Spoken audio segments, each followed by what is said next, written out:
రోజు ఉపాధ్యాయ దినోత్సవ సమావేశానికి అధ్యక్షత వహించిన మా గురు సమానులు భాస్కర్ సార్ గారికి మరియు గౌరవ ఎమ్మెల్యే గారికి మరియు వేదికపై ఉన్న MPDO, MRO and GHMs and వివిధ సంఘాల నాయకులకు మరియు నాతోటి అవార్డ్స్ తీసుకుంటున్న ఉపాధ్యాయ మిత్రులకు మరియు ఇక్కడ వేదిక ముందు ఆసీనులైన ఉపాధ్యాయులందరికీ మరియు విద్యార్థులందరికీ ఈ ఉపాధ్యాయ దినోత్సవ శుభాకాంక్షలు. నిజంగా నాకైతే నోరు నిండిన మనసు నిండుగా ఉన్న మాటలు రావంటారు. నా పరిస్థితి కూడా అలాగే ఉంది ఇప్పుడు. ఎందుకంటే నాకు ఈ అవార్డు రావడము ప్లస్ నేను పనిచేసిన పాఠశాలలో భాస్కర్ సార్ ఆధ్వర్యంలో ఇది అవార్డును తీసుకోవడం నాకు చాలా సంతోషంగా ఉంది. అండ్ ఒక విషయం గుర్తుకొస్తుంది మన ఉపాధ్యాయ దినోత్సవం గురించి తలుసుకుంటే, ఉపాధ్యాయ వృత్తి అనేది నిజంగా సమాజంలో చాలా కీలక పాత్ర పోషిస్తుంది.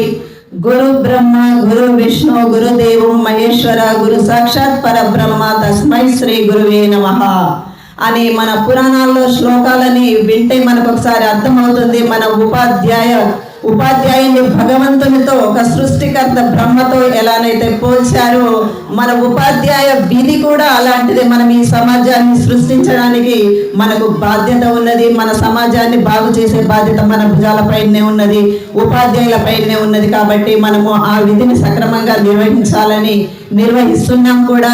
ఇంకా అభివృద్ధి పదంలో సమాజాన్ని నిర్మించడానికి మనం శాయశక్తులా కృషి చేయాలని నేను అనుకుంటున్నాను. అలాగే behind every achiever a great teacher is a great teacher. Behind every achiever is a great teacher. అంటే ప్రతి ఒక్క విద్యార్థి యొక్క ఎవరి విజయాల వెనుకైనా ఒక గ్రేట్ గురువు ఉంటాడు.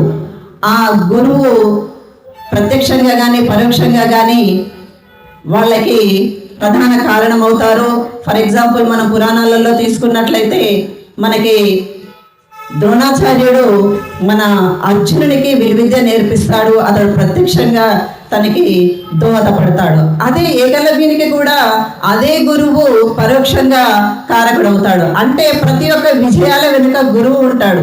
అంటే గురువు బాధ్యత ఈ సమాజంలో ఎంత స్పష్టంగా కనబడుతుందో ఇప్పటికీ కూడా అనాది కాలం నుండి ఆధునిక కాలం వరకు గురువు పాత్ర చాలా కీలక పాత్ర పోషిస్తున్నది. కాబట్టి మనము దానికి అనుగుణంగా మనము మన పాత్రని సక్రమంగా నిర్వహించాలని. అయితే నాకు ఈ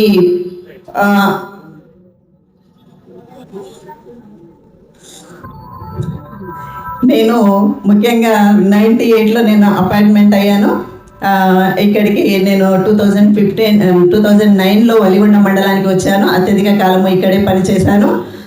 సో నాకు చిన్నప్పటి నుండి టీచర్ అవ్వాలనే కోరిక మాత్రం చాలా బలంగా ఉండేది. ఎందుకంటే మా నాన్నగారు కూడా టీచరే. ఆయన ఇన్ఫ్లుయెన్స్ వల్ల, మా అమ్మగారి క్రమశిక్షణ వల్ల, మా తోబుట్టువుల సహకారం వల్ల, మా హస్బెండ్ ప్రోద్బలం వల్ల మరియు ముఖ్యంగా నా గురువుల దీవెనల వల్ల నేను ఈ స్థాయిలో మీ ముందు నిల్చున్నాను, ఈ ఉన్నత స్థాయికి చేరుకున్నాను.